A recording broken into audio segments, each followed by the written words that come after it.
That's it then. It's all over.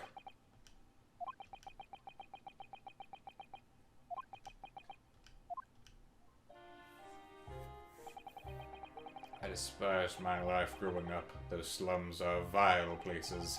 I was cursed from birth, born into poverty, the son of a penniless artisan.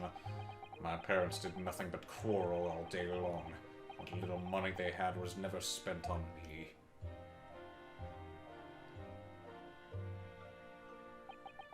So I set about studying, to better myself, to one day escape from that hellhole. And you eventually became a communications officer. I admire your determination. But then you decided to sell government... decided to try to sell government secrets. Why?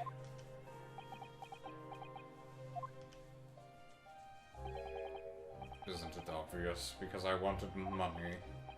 Even now, years later, the nightmares of my life in the slums wake me in the small hours. I wanted to drown them out with more money than anyone who lived in that squalor could ever imagine. Then one day I met him. Mr. Magnus McGilded. Top of the morning to you. You're a fiend with a queer talent, you are. I have money to throw your way if you're interested. All you need to do is go along with me little plan now. I was to steal the Ministry's telegraphic message logs, and McGilded would buy them for a handsome sum. As I was responsible for inspections of the Ministry's communications office, it was a simple enough task. The allure of the devil's offerings, how easy it is to succumb. But you must surely have realized the seriousness of the crime you were committing. And for that reason, I took great lengths to ensure that my actions were untraceable. By using the music box. My father was a brickmaker, though my mother divorced him when I was still a child. Yes, Mr. Mason Milverton. That's right. He was very skilled with his hands. He had once been a music box maker's apprentice. I imagined his skills would be sufficient to create a machine that could generate Morse code. So I sought out my father again to employ his services. It was the first time I'd seen him since I left the slums 10 years earlier.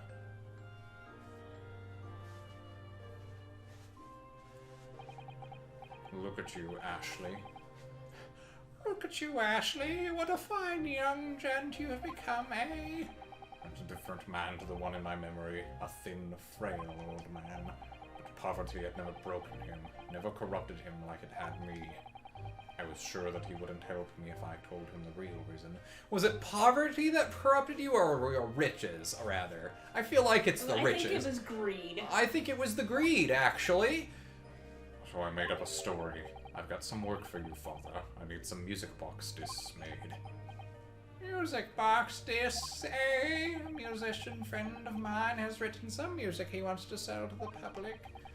I've brought the score with me. Oh, wait. I've just brought the score with me there, too, actually. I'd be delighted. I'd be delighted, son. It's been 20 years since I did any work like this, though. Fetch my tools, would you? They're in the loft. That's how I had him make the 2 discs. Thereby splitting the information in 2. You are taking considerable precautions, indeed. It was to protect myself as much as anything. It meant that I could deal with McGilded in 2 separate transactions. The first involved the first of the 2 discs and the music box for playing them. I exchanged them with McGilded for 10 guineas, and then on receipt of the second disc he would pay 1,000 guineas. So what happened on the omnibus 2 months ago was the second part of the deal, the exchange of the second disc. Yes. I'd sold the man information that way a number of times already, but it seems he became reluctant to part with his money. Well, that doesn't quite make sense, Mr. Graydon, for why was it on that omnibus 2 months ago your father, Mr. Milverton, was the one dealing with Mr. McGilded, not yourself? I received the 1,000 guineas after my first completed dealings with McGilded. I decided to give 200 to my father for his troubles.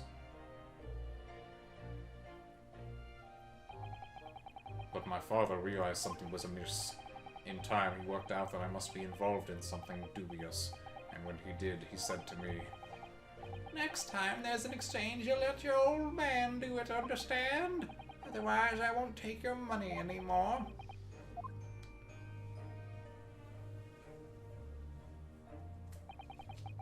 That was my father's way of dealing with it, I suppose. Climb into the omnibus, hand over the second disc, and take the money from McGilded. And that's it. He had no idea what was actually on the disc I'd asked him to make. He never knew. Just like I'll never know why everything went so horribly wrong that night. All I know is that the disc was taken from him, and he never returned home.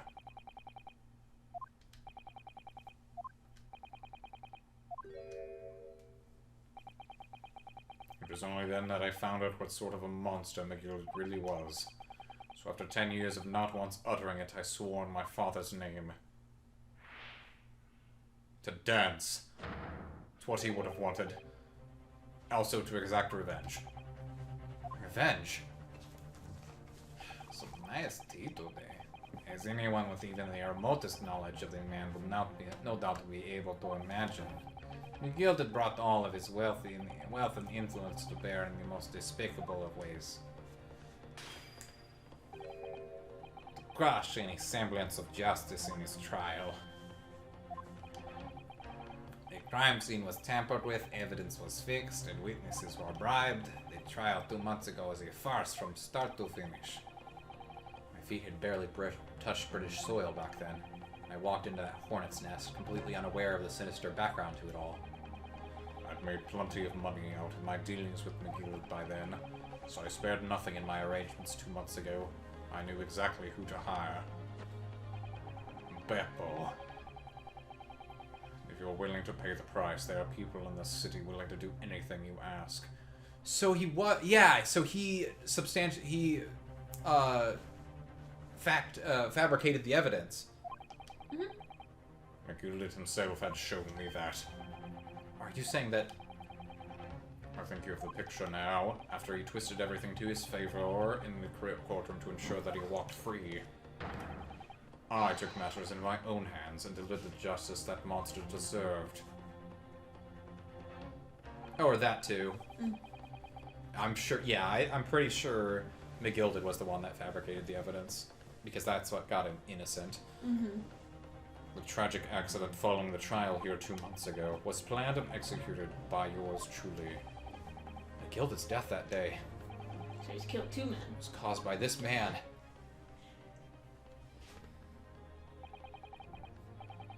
Everything is ready, sir, if you'd like to follow me into the courtroom.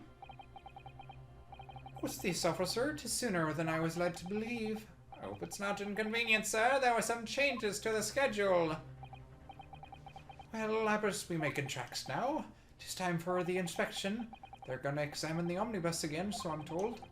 I asked if I could be present for it myself. So the policeman who came to tell McGill that he could examine the omnibus again. That was me. An imposter hired by me. It was Skeletor. McGill had used his wealth to manipulate the trial. He paid people to adulterate the omnibus with all manner of false evidence. He threatened witnesses to lie in their testimony. So I gave the man a taste of his own medicine. Once the omnibus was doused in paraffin, one of my sham policemen ushered McGilded inside and sent him on a one-way journey to hell.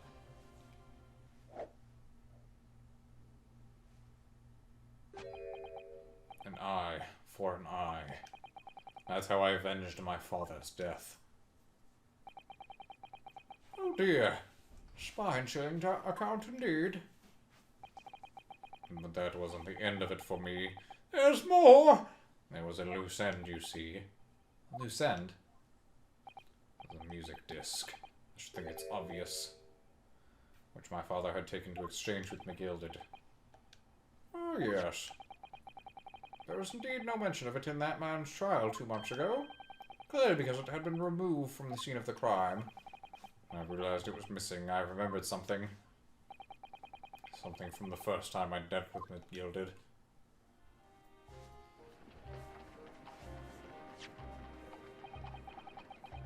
This is the first of the 2 discs, and a music box. You need to play them. Well, look at that now. What ingenious little invention. So then, as promised, 10 guineas for you, young man. What's this?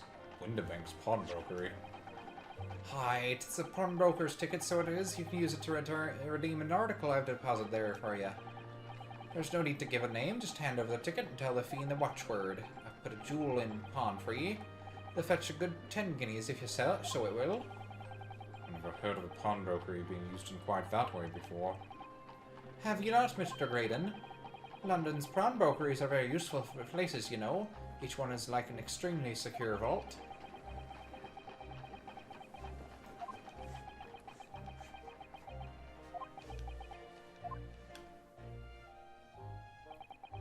So I knew that if he had taken steps to hide the disc, it would be in that pawnbrokery somewhere. And on the night he killed my father, he must have entrusted the ticket to someone. Yes, to Gina. I remember now that when we first met you at Windibanks that afternoon 2 days ago, you had a description of Miss Lestrade written down. How did you know who you were looking for? From the trial, that pickpocket's testimony was clearly peculiar. Anyone could see that. Realized immediately that she was another of McGilld's pawns, that he must have threatened her somehow. I was fairly convinced it would be her who held the ticket, so I started to make some inquiries. I had a strong suspicion the girl would come out of the woodwork on the redemption deadline. He was absolutely right. And yes, sure enough, she did. All I needed to do was wait until the girl went to the Windibanks to redeem the articles. But unfortunately, she redeemed only McGilld's overcoat and the 1 disc that was in his pocket. The all-important music box with the 2nd disc inside was missing. Because it had already been forfeit 2 days earlier. But I was unaware of that fact. Had I not been, I could have avoided my nighttime excursion. Meanwhile, as our investigation into the stolen government secrets was progressing, we picked up the fact that McGill was involved. Inspector, you've recovered fast. Well, orders were to recover the stolen information as quickly as possible, so we started gathering the fellow's possessions and examined whatever we could lay our hands on. We had a full-scale investigation going on at the yard, but we had to keep it as quiet as we could. And then when the inspector here took the disc from me in the pawnbrokery that day, I became nervous. I was sure the music box and the 2nd disc were still there in the shop somehow, so I knew it was a race against time. I had to find those articles before the police did. So that's what prompted you to break into the place that same night. With the help of your old friends, the Skulkin brothers. Not say they were my friends. What happened that night in the pawnbrokery I could only describe as a nightmare. While Nash and Ringo were searching the counter, I'd located the music box I'd sold to McGill on the shelves of forfeited articles. And the 2nd disc was inside? Yes, I slipped it into my pocket with a very deep sigh of relief. But then, something entirely unexpected happened. What are you doing in my shop? Bang!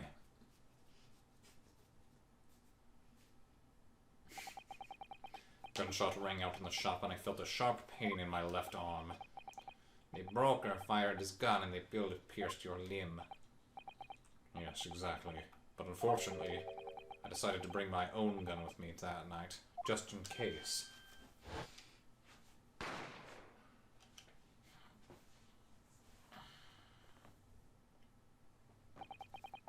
Before I knew what was happening, I'd fired back. The man had already turned to flee. I hadn't intended to fire in this direction, much less kill him. But unfortunately for both of us, the bullet hit home. It struck him in the middle of his back as he fled through the storeroom door for refuge. Sorry, Tail. It all took place in the blink of an eye. I don't imagine Nash and Ringo even realized what had happened at first. I was terrified, so I fled. And that's the whole story. That's everything that happened at Windibanks on that wretched night.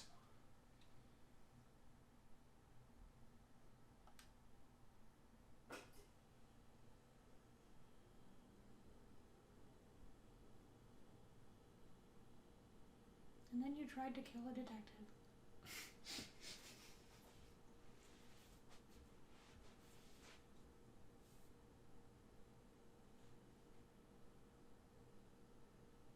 They still vote. The jurors still vote guilty. Oh God. Earlier, you called Big Gilded a monster, a man who used his wealth and influence to distort the facts and escape justice for the crime of murder. What tragic irony, for what you have done is exactly the same.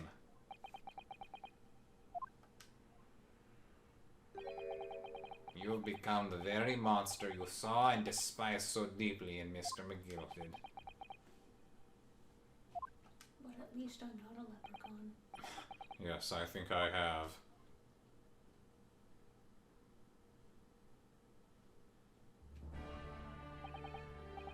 Oh, this has been a long and exhausting trial. However, it would seem that we have last have arrived at the truth. Inspector Gregson, what of Mr. Ashley Graydon? He's been restrained, my lord, and is being escorted to the yard. He'll be charged with the murder of Mr. Winterbank and the stealing of government secrets, and also the assault. yeah, not just that, but also the death of McGilded, right? Oh yeah, the death of McGilded and the assault. Very good. And you, Inspector? Regrettably, you will have to face charges yourself. For Queen and country, Mum. Yes, my lord, of course. It transpires that you are complicit in helping a criminal escape justice. The fact remains whether or not you are doing so in the line of duty. The crime is a serious one, Inspector, and inexcusable. Gregson's gonna be our next person. This is the last case of the game, so maybe that's the opener for the next game. That would be interesting. Now to the defendant, Gina Lestrade. Oh wait, but we have to defend people who are innocent. So I don't think that would work. It's time for the final education. Is the jury ready, Mr. Foreman? Yes, sir. Garrett Squadron standing by, sir. This is really it now. Last push, the final call, finishing whistle. My men are ready to deliver their verdicts. Thank you, Mr. Foreman. Very well, ladies and gentlemen of the jury. You will now declare your final decisions to the court. Guilty. Not guilty. Not guilty. Not guilty. Not guilty. Not guilty.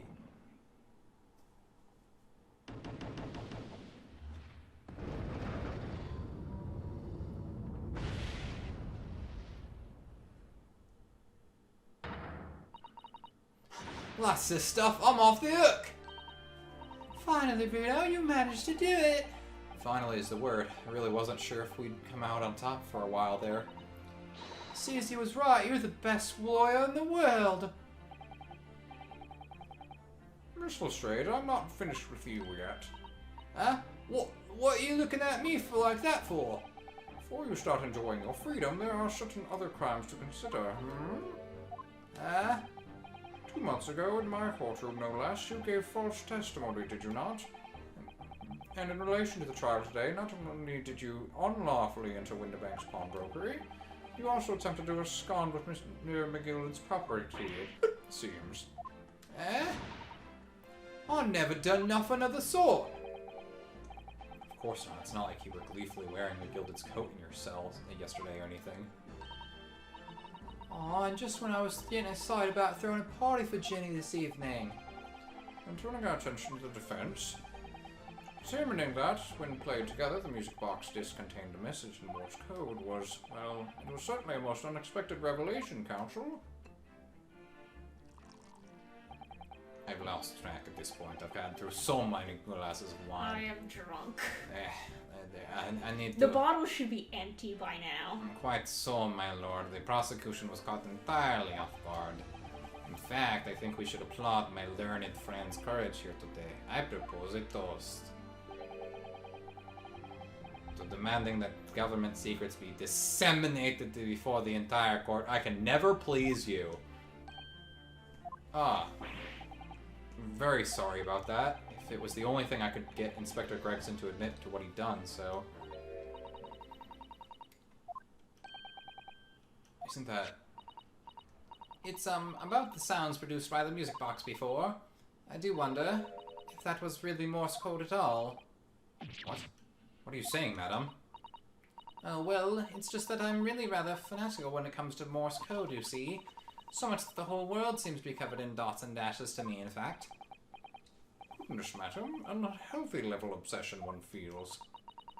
But I must say, in my opinion, the sounds produced by those 2 discs were nothing more than that. A meaningless series of 2 different tones. What? What? Can that really be?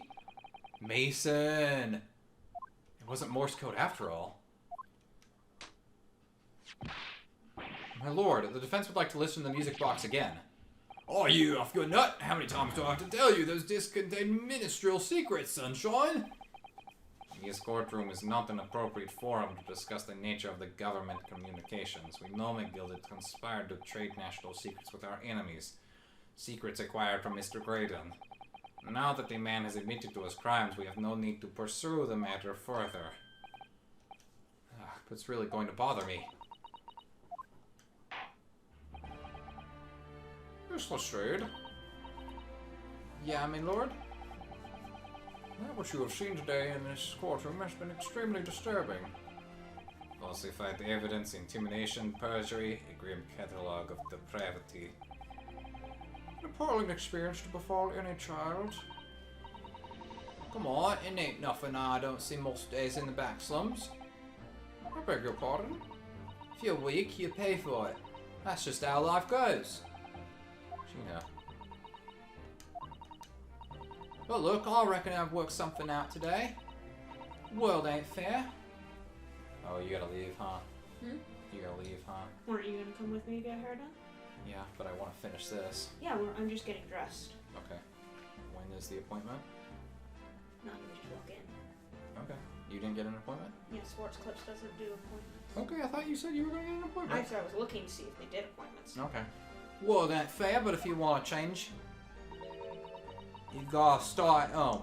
You gotta change how you are yourself.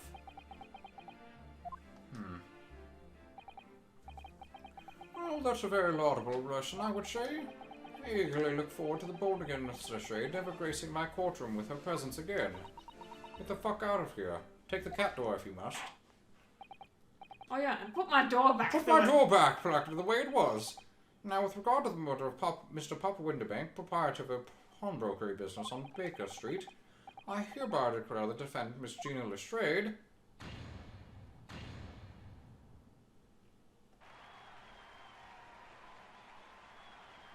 God damn with this damn confetti and fireworks again.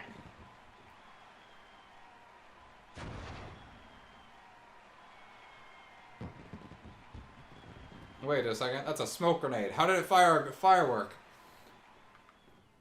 Iris. Iris? I was trying to blow up the whole courtroom. What happened there?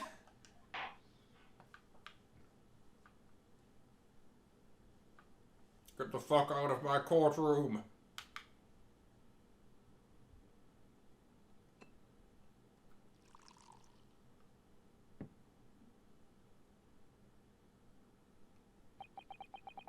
On a personal note, I must say you've surprised me, my Far Eastern friend.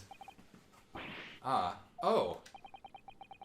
Despite being a Nipponese, you saw through the pretense to the malice that festered within that Englishman. And at the same time saw through the grime to the surprising heart of your English client. You have a curious talent for judging character, especially considering our very different cultures. I don't think there's anything curious about it. Whether we're from the Empire of Great Britain or the Empire of Japan, we're all human beings. We're not so very different on the inside.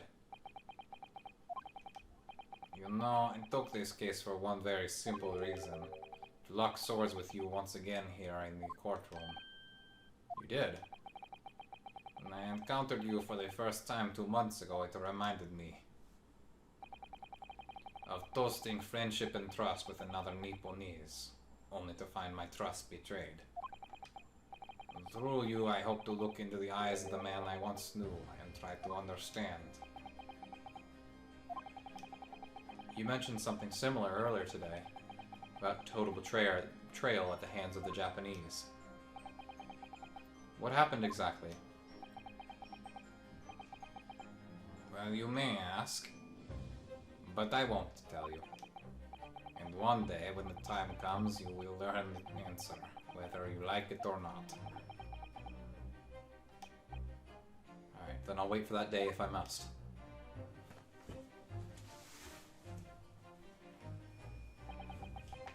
Coming to be known as the Reaper of the Daily and my retirement from service 5 years ago. It gives me cause to wonder if our meeting has some deeper purpose. So, farewell, my learned Nipponese fellow, until we meet again.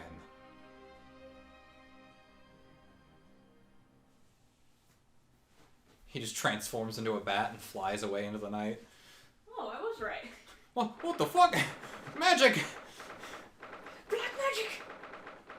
In-universe, that trial took fucking 7 hours! It's done. It's over at last. But where's Iris disappeared to? Ah. Congratulations, Gina. I knew it all along. I knew that you were innocent. Off your rocker, then. Well, you did what you said, Mr. Naruto.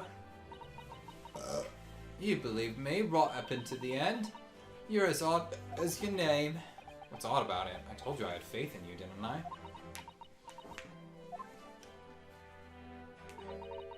No one ever has before, see? Kept a promise, I mean, properly. It's awful. I figured something out today. All my life, growing up in the slums, I've never trusted no one. But that's just because I haven't been scared. I've been scared of being stabbed in the back. I mean, the more you trust someone, the more it hurts when they let you down. Yes, I think I can understand that. After all, I had a taste of it in that trial 2 months ago. I chose to trust someone and paid for it. That betrayal left a big scar. You know, though, Gina, I worked something out quite recently, too. Trusting in someone else really is an exercise in learning to trust yourself. And when your gut tells you it's the right thing to do, and your trust is rewarded, there's no better feeling in the world. I think I have you to thank for reminding me of that valuable lesson. Oh, well, if you say so. It don't make a foul lot of sense to me, though. I'm trying to say that putting my faith in you, Gina, has been a real pleasure. Oh, for crying out loud, pack it in. But I suppose I sort of feel the same way. I mean, sometimes trusting someone else is, you know, alright. Thanks. Can you plug my phone in? Please and thank you. Just, okay, whatever. The way I see it from Renosuke, a defense lawyer is only as good as his faith in his client. And that comes down to how much faith he has in himself. After this experience, I'm starting to feel like I understand what you mean. Kazuma, am I living up to your expectations? Am I turning out to be the lawyer you believed I could be? Man you once knew. Man you loved. Pardon the interruption. Sorry, the judge. Nope, it's me. What the deuce does it have to do to be noticed around here, my dear fellow? That voice. It's too late for that voice now, Mr. Naruto. I've been standing here patiently in the corner of the room for an eternity. Ah ha ha! Yes, it was me all along, I would have said when finally you noticed me. But you people, with your incessant babbling... Mr. Sholmes! Ah ha ha! Yes, it was me all along, you see.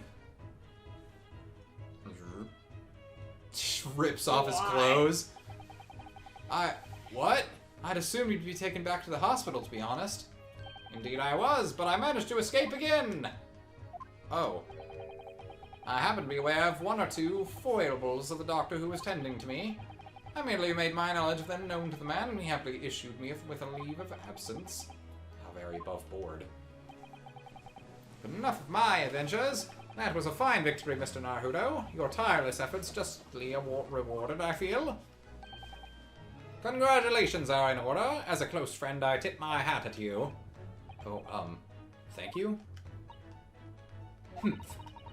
Some great detective you are, being cold as ice, maybe. Have I irked you in some way, Miss Lestrade? While you've been having a snooze in your nice soft bed, some of us have been fighting for our lives. Ah, well, that bullet did cause me to lose a substantial amount of blood, it's true.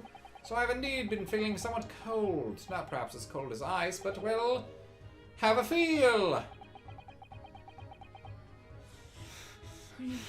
Could you, take your hands off my neck, please, Mr. Sholmes? It's getting quite warm in here all of a sudden. And, in some way, I suppose, congratulations are in order for you too, Miss Lestrade. What's that supposed to mean? Why so half-hearted?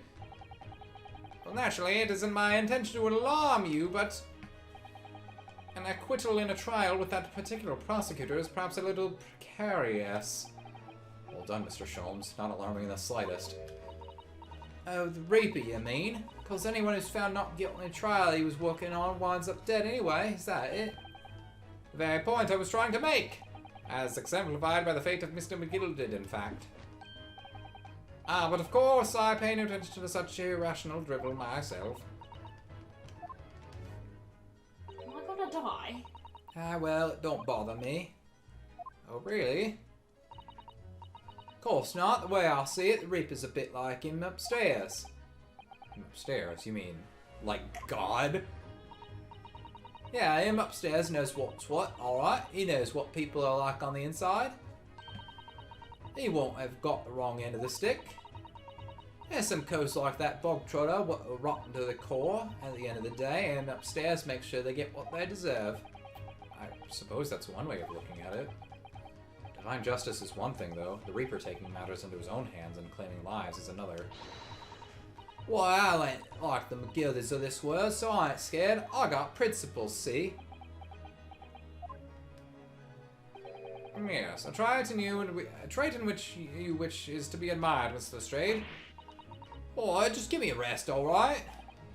As I was saying, congratulations are in order. The news of your acquittal was very welcome news to me indeed. And let me express my heartfelt congratulations, Gina. Well, there you are, Hurley. How long have you been there? On the floor? Honestly, I went to the main entrance especially to meet you there. Ah, Iris, my dear, I do apologize. But wait until I tell you what happened. This pair made utter fools of themselves. What happened? As you know, I have a penchant for disguise. I was hiding this room dressed as a bailiff.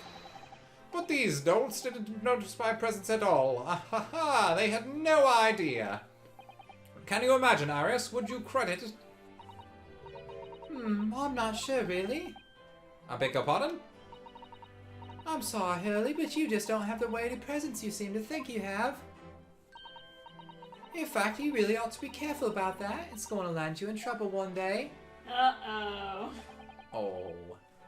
I'll be careful. Ouch. Uh-oh. It's gonna happen. We're gonna have to defend Mr. Sholmes. Anyway, it's such a shame. I was so hoping to throw a party for Ginny tonight. But you won't be able to come, will you?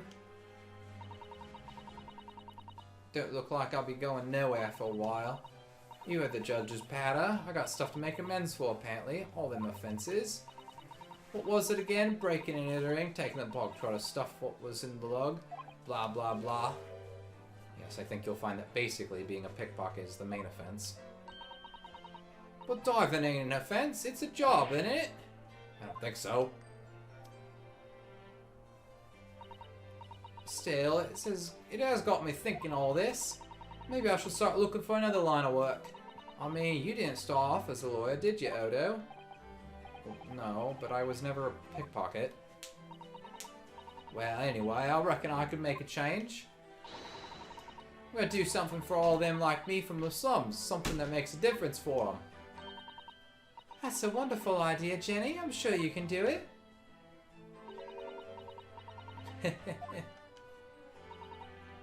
What is it?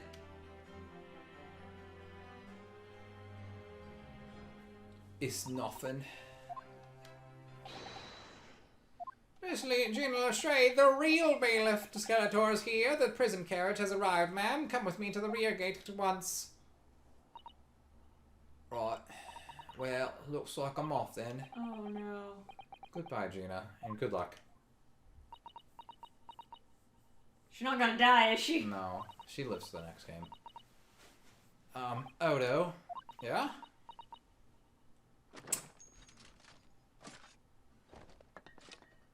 I should probably run, shouldn't I? Fuck! What was that for?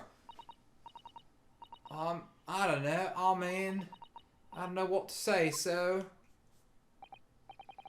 Ah, indeed. Perhaps the situation calls for a phrase hitherto missing from your vocabulary, Mr. Lestrade. On occasions such as this, I would recommend a simple thank you. Oh. Oh yes, it's good advice, Jenny. Right, I see. Well... She pulls out the gun and shoots me again. Pretty. Thanks, Odo.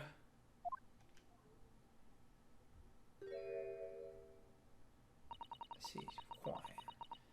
Thank you for everything what you've done, for believing in me. Not at all. In fact, that should be my line. Thank you, Gina. She's adorable.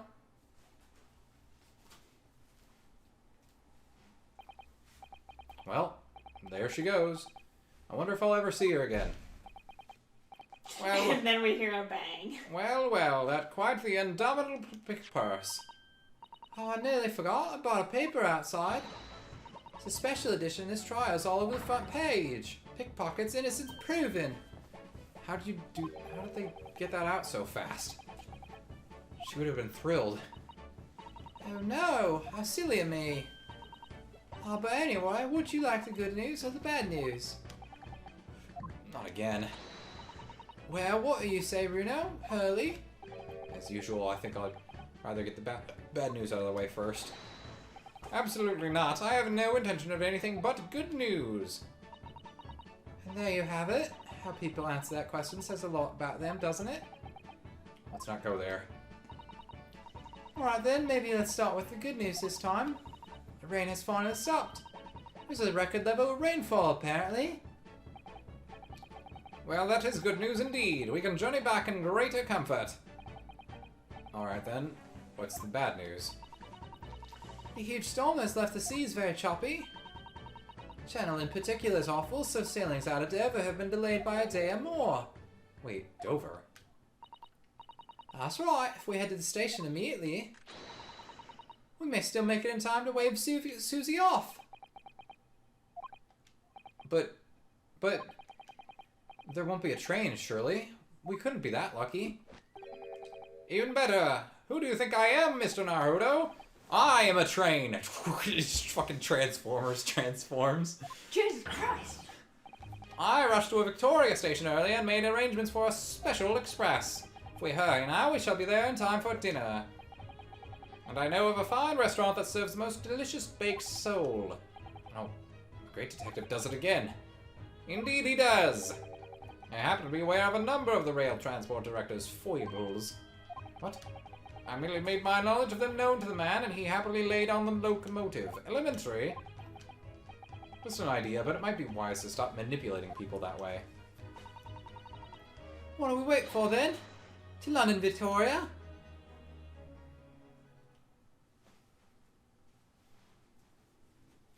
We get there, and Susie's dead.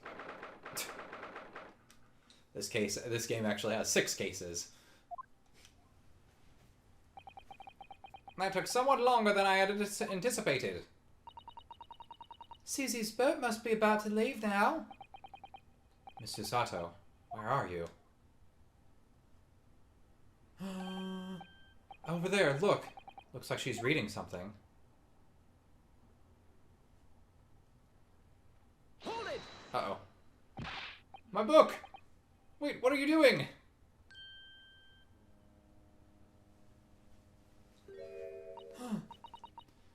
Mr. Naruto, what are you doing here? We came as soon as we could after the trial. I mean, we heard that sailings were being delayed due to bad weather, you see. Oh, I see. Then tell me, how did Gina's trial go? It went well. She was acquitted.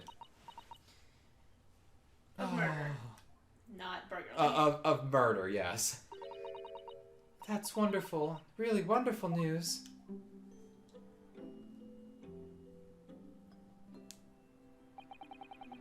The book you were about to throw into the sea. It was in your Encyclopedia of British Law, wasn't it? Oh dear, I was hoping you hadn't seen that. I'm not worthy of practicing law in any way now. So I was saying my final farewell. You were saying goodbye to law? You, Susato-san? Would I be correct in assuming it's because of the peephole, Miss Susato? I deliberately altered the scene of a crime, and then I tried to hide the fact. What I did is utterly unforgivable. That reminds me. How did you even come to have this, Susie? On the evening of the incident, Mr. Sholmes had invited Gina to dinner, if you remember. Ah, yes, we had a wonderful time. Well, Gina gave us a little introductory lesson, didn't she? To the art of pickpocketing, I mean. Oh, that was so much fun, I stole Bruno's armband. Yes, please don't do that again, Iris. That band's very important to me. Well, if it's so important, you should pay more attention to it. You didn't notice for ages. On a whim, I thought it would be fun to see if I could take the cat flapper mat, so I put it up my sleeve. Really? And then I rather forgot about it until I found myself in Mr. Windibank's shop with it later that night. I see. And then... Bang. Ah! Mr. Sholmes! Mr. Sholmes, leave me. Leave me, Mr. Naruto! I'm dying! Dramatically! Right. Wait, no, come back. Kiss me! Give me mouth to mouth. After Mr. Naruto had left the shop, I started to think. The door started to play on my mind. The storeroom door, you mean? Yes, if Gina was anywhere in the shop, I realized it could only have been behind that door. And at that moment, the little device I had up my sleeve sprang to mind. I was so worried about Gina, I simply had to know. So you used the cat flapper-mat to make the peephole in the door. As captured in a photographic print of the shop by one of her earliest red-handed recorders.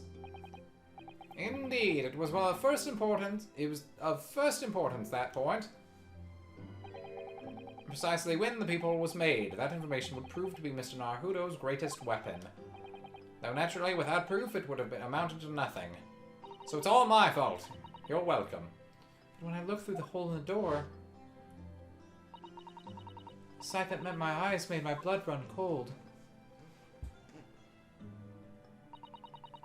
Thoughts started to run through my mind. I remembered that trial 2 months earlier. The trial of Magnus McGilded. I thought about how he had manipulated the evidence and arranged false testimony to secure his freedom. It made the British justice system feel very dark and sinister to me. And then a terrible thought occurred to me. What if some wicked criminal was planning to do the same thing now? Because from the appearance of the crime scene, it looked exactly as though Gina had shot Mr. Windibank. Even though I was sure she would never have done such a thing. You were worried that the true culprit would try to frame her for the crime.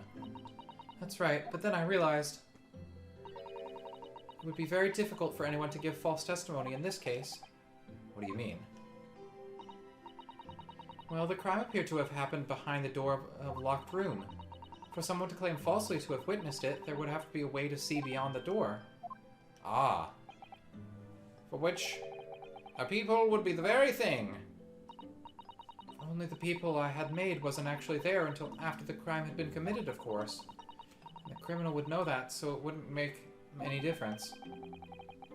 But the possibility of another ingenious trap was there, was it not? A trap. Is that why she did it? So is that why you kept it a secret, Susie? You never mentioned that you made the peephole to anyone, not even to the police. I know, and I knew at the time what I was doing was wrong, a criminal offense even. That's why I decided to confide in Mr. Sholmes. Because he's known for keeping his mouth shut and never revealing secrets. If Mr. Naruto was completely backed into a corner with no other possible means of escape, the truth about the peephole could save him. That was my plan. Truly does think of everything. But then, why didn't you just tell me everything before the trial began? My dear fellow, you're not thinking straight. If she had done that, it would have rendered you complicit in the whole escapade. Ah. You could have been disbarred if you had been sent to the scene to have knowingly tampered with a crime scene. So Mr. Sato decided to shoulder the burden of responsibility alone. For your sake, and Miss Lestrade's. Mr. Sato. The truth is, when it happened, I did it because I'd lost a little of my faith in the law. Oh. I was worried that the right person wouldn't be convicted of the crime. But the moment I allowed myself to think that, is the moment I lost my right to call myself a judicial assistant. What you did isn't comparable to what he did. Graydon is the one who lied in the witness stand, using that peephole as a way to implicate Gina. And besides, if the peephole inconsistency hadn't existed, I'm not at all sure she would have been acquitted in the end. Miss Susato, what you did saved Gina's life. Well, with your kind words, Mr. Naruto, you've saved me too from my regrets.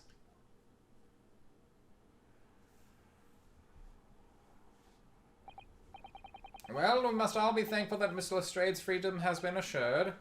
Yes, exactly. Although some of the loose ends in that trial will continue to play on my mind, I'm sure. But the revelation that the music box disc contained secret messages... Well, the revelation that the music... Yeah. What a triumph to work that out. I'm full of admiration. Well, actually, that argument wasn't quite as compelling as I thought it was. Oh? It wasn't? There was a communication officer among the jury members, you see, a telegraph operator. And she said that the majority of the sounds on the disc were just meaningless tones. As one would expect, after all, we're talking about secret government communications. No doubt they were written in cipher to avoid being readily understood should they have been intercepted. In cipher? I see. So then we could never have hoped to understand the message anyway. Nonsense, my dear fellow. It's quite a zero-pipe problem, I assure you. I know exactly what those secrets were. A. So. G.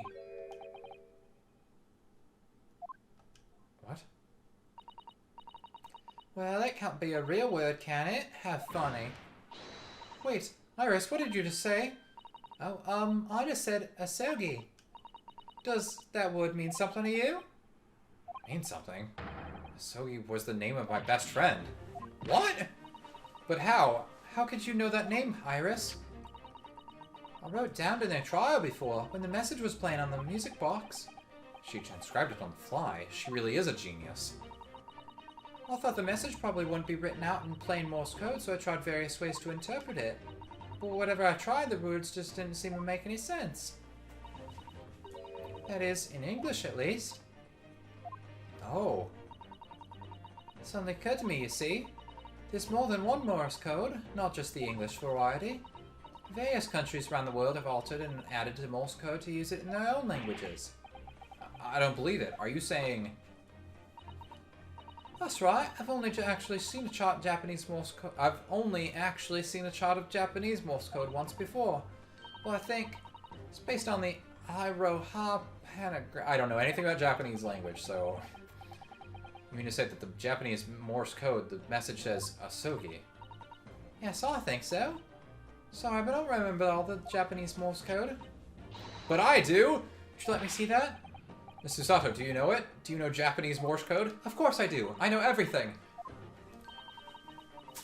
Because I'm quite sure Morse code will become ever more important for international communications. Then might I recommend, my dear madam, that you focus your efforts on the English version. be that as it may, Iris, show me the message, please. Of course.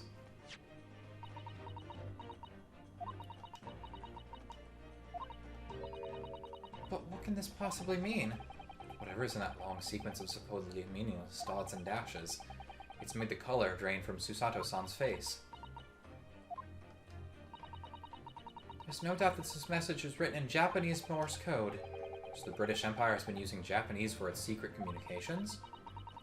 I don't understand the reason why, but the message appears to be a list of 4 people's names.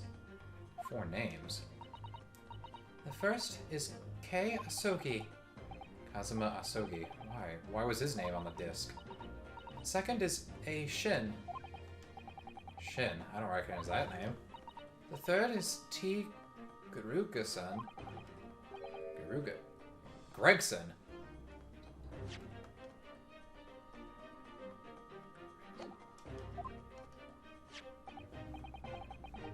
Ah, it would seem Tobias Gregson is the 3rd man on that list. What's his name doing in a secret government communication as well? And the last name? What's the matter, Miss Susato? It's just so strange, so unexpected. It's Daddy's. What is it, Susie? Why am I excited about this? Last name is J. Wilson. What? Wilson. John H. Wilson? You mean Daddy? Oh no. Hold on. No, what were the... So we got Wilson, Gregson, Kazuma, and Shin. What was the detective's name in that trial? Was that it? I don't remember. I don't think it was Shin.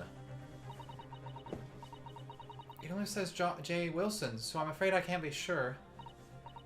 Then, after the 4 names, it reads, if I translate from Japanese, that is all 4. And that's the end of the message, or rather, the end of what you noted down, Iris. I just can't believe it. Who would ever have thought that those discs contain Japanese Morse code? Not to mention a strange list of some disturbingly familiar names. It would appear that this particular message is a communication of some kind between Great Britain and the Empire of Japan. So Daddy could be in Japan then. Where Susie and Runo come from? Oh, well, no, it's not very likely, really, is it? I mean, there are thousands of people with the surname Wilson. There must be lots of J's among them. Professor John H. Wilson, visiting professor of medicine at the Imperial Yume University. But we can't tell Iris about that now. We just can't. This is so strange. Somehow, in solving the case of Mr. Windbank's murder today, I feel like I've rolled back a boulder at the mouth of a very dark cave. I do wonder if perhaps it's a dark cave that we shouldn't go wandering inside.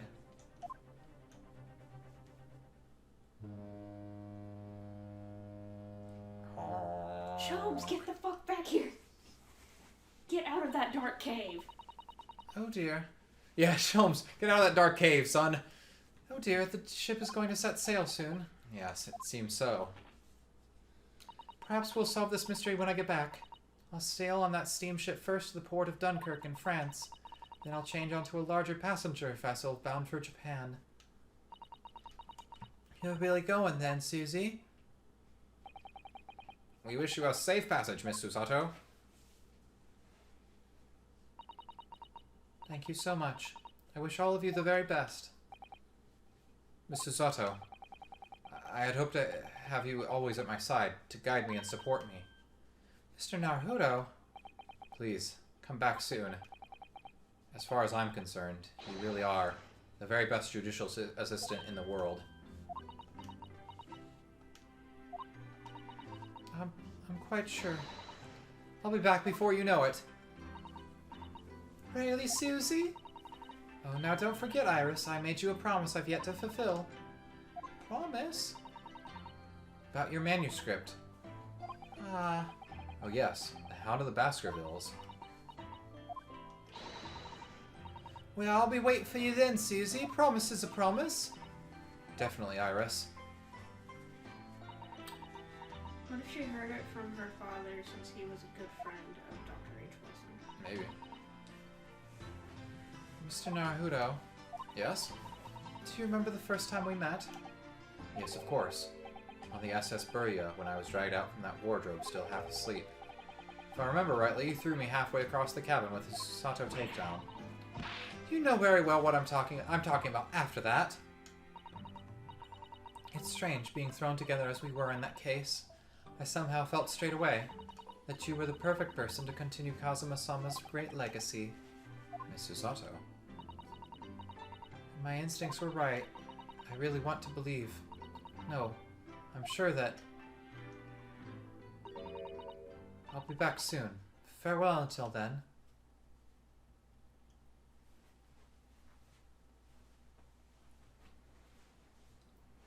Oh yeah, inspect your food for drugs before you eat it. Somehow we seem to have come to the end of the adventures of Ryunosuke Naruhodo. Or the first volume, at least. The cat's here. Meow. Looking back now, it feels as though fate has led me on this journey.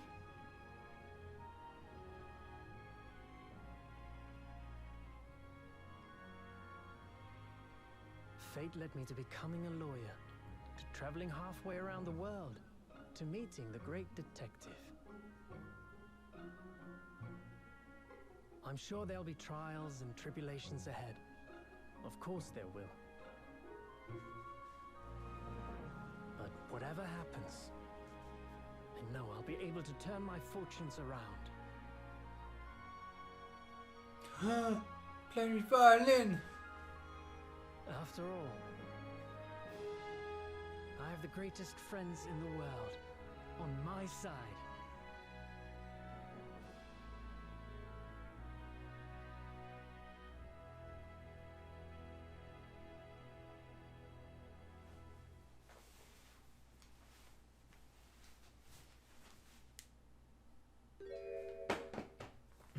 What? Damn it, Sholmes. Ah, yes, Mr. Naruto. Yes, Mr. Sholmes? I have some rather awkward news. The railway company has decided to sue over the special express train, apparently. Huh? Caused such a commotion on the line, all the other trains had to wait at stations. But really, we would never have made it to Dover in time otherwise. Anyway, I explained everything and how it was all your fault. Huh? I believe a formal complaint should be delivered to your office tomorrow. But not to worry, my dear fellow. According to Miss Sato... You love defending yourself in court. Huh? It's alright, I'm perfectly happy to testify. He really didn't look like the sort of man who'd do something so outrageous. See? Mr. Sholmes. Yes? A word, if you don't mind. Why, certainly. Any word you like. Bellow it out, my dear fellow. Oh yes, I love Bruno's words. I just know just the one he'll use here. Then I really must say. Objection! F. Okay. Point. I thought it was gonna be fuck you. No, it's always. And shove him in the sea. Yeah, just push a Sholmes into the ocean. Oh dear, it's quite cold down here. Oh, Daddy. In the following weeks, hundreds of music boxes arrived at Baker Street from all over Europe. Something was afoot. Though it transpired, I had ordered them all myself. So I advertised them for sale with used by Mr. Sholmes to solve an important case. And the money I've earned, consulting detective work pays a pittance by comparison. So that's how you pay it back. Yeah.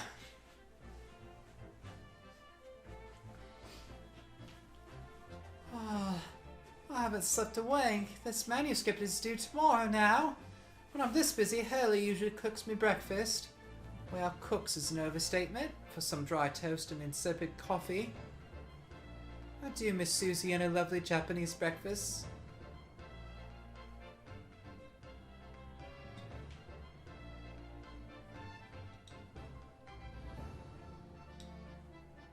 Hey, it's you. Witness, your testimony is ridiculed with contradictions. Exactly. Rarely do career-born coins ride on the rare stakes themselves. Well, Adenosa knows his father is an innocent man. Are you calling my son a liar? Witnesses, my courtroom is no place for your petty arguments. Gotta remember all the voices I did. Having delivered the Russian dancer to shore in Shanghai, I laid it low on the steamship for a while. But last night I apprehended an extremely suspicious Japanese national on board. I've done nothing wrong. All I did was give Wagga his offspring refuge. Man brings some kittens on board and suddenly he's a hardened criminal. It's not fair.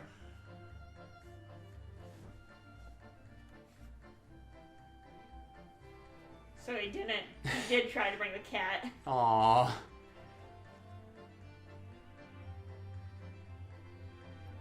I thought for sure I would be the villain of this game. Scientific investigation would be the gold standard for the scientific age. I dream of a world governed by the tenets of order and discipline, like a great clock, in fact, whose hundreds of parts mesh together in perfect unison. Now, if you'll excuse me, I have but 2 minutes and 37 seconds until my next appointment.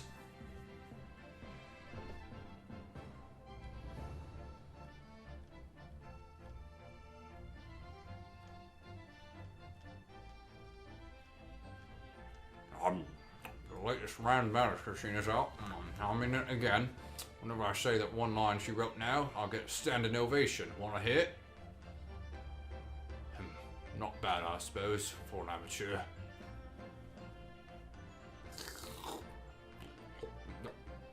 Her ladyship puts me to shame. I thought you were a bad guy at first, but no, you were just doing your job. Manner speaking and all that. Been visiting the old girl on a daily basis, of course. Johnny, my old jailbird, must say battling with those bally stares every day has done wonders for the dicky pig. Managing very well with the housework too. Got this maid business taped up, I'd say. Hope the gossiping neighbors don't realize the man of the house is his own maid. Wear the maid dress, bitch.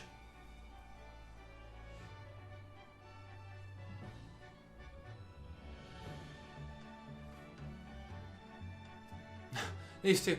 My Rowley's back on the beat again, all thanks to the Reaper. There's nothing I enjoy more these days than hunting out small change in the gutter. I'm a better Bobby now, looking out for Londoners.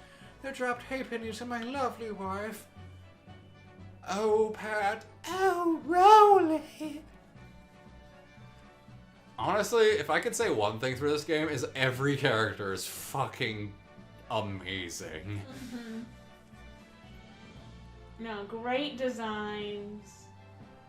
Great personalities, yeah.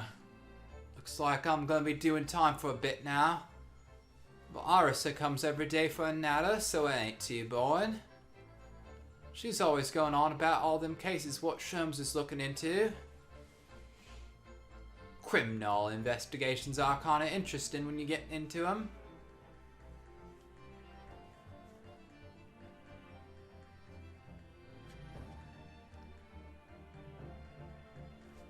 Peach.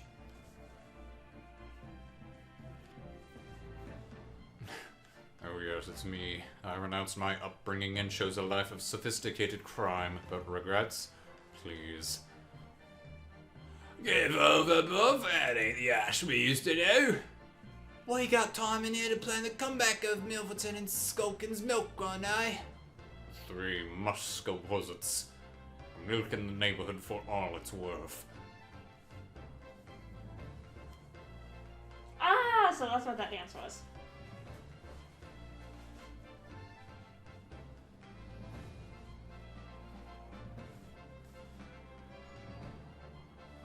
Yeah, we still don't know something, though, is why the First Lady killed Dr. John H. Wilson.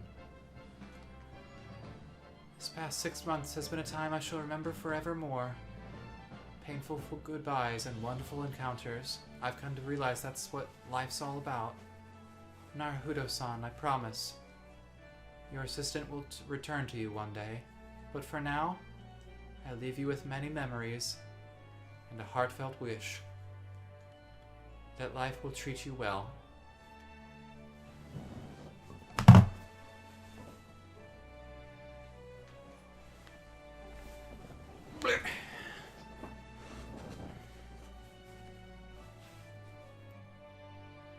Aww.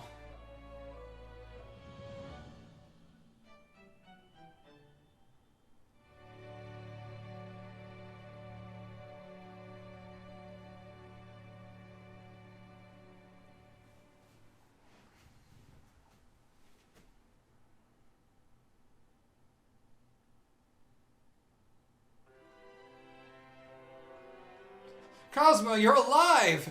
Where are we? I don't know, Naruto. Let's go this way. Alright. Alright, can we go now, please? We're still watching. The credits are still going. Calm down.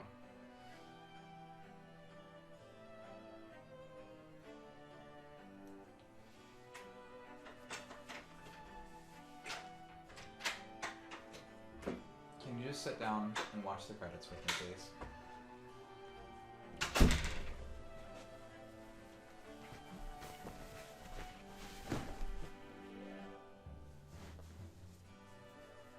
Yeah, we never found out the, what her deal was. What, they never gave a reason for her, right? Nope. Oh, shit. Yeah, I could have sworn that she was gonna factor into the greater plot, but I guess she never did.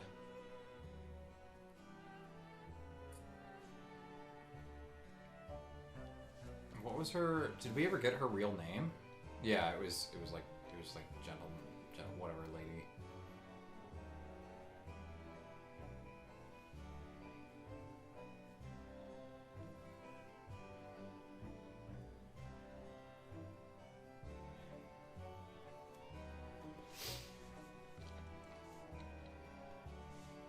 I'm trying to think, was there anything else that wasn't really like clear about this game? I think that was the only one. Hey, that's where he leaves us. Yeah.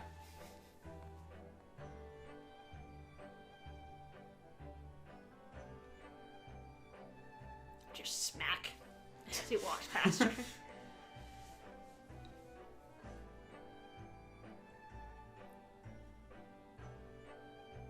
Look what I found. I definitely wasn't the real murderer all along.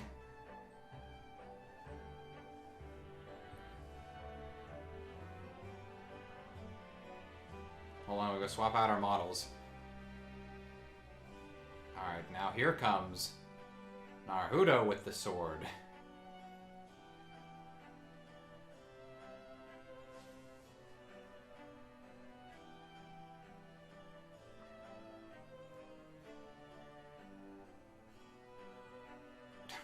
Give me a hug. No? A handshake? Okay, bye. Bad boys. Bad boys in trouble with the law. I have done a lot of terrible crimes. Bad boys still so cold. Kick him in the nuts. The warmth and light will never return to Beppo. He is short. He's shorter than Susato.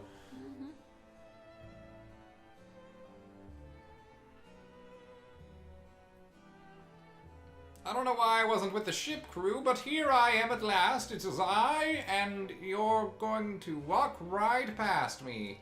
No, actually, I'm going to join you. Yep, all up to me. Your chips disappeared. No, he just shoved them in his pocket.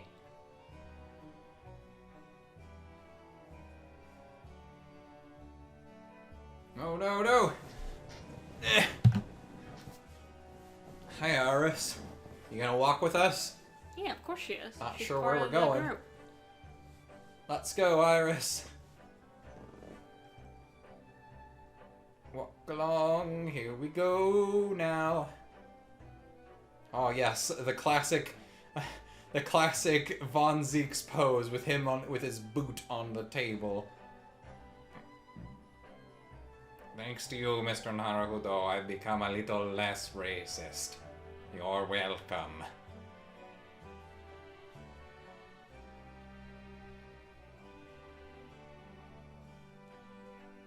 And of course, Gina, our good friend. No, wait, what are you doing? No, don't commit a crime there, Gina! Alright, well, we're just gonna walk away, pretend we didn't see that.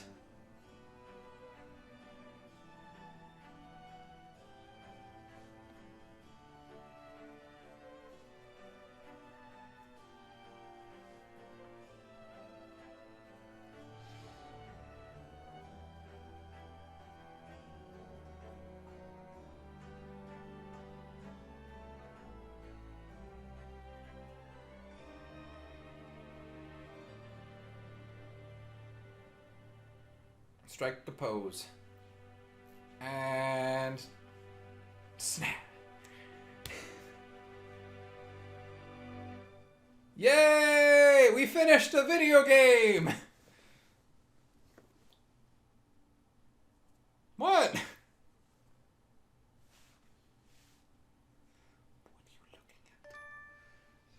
Yay! Boyfriends.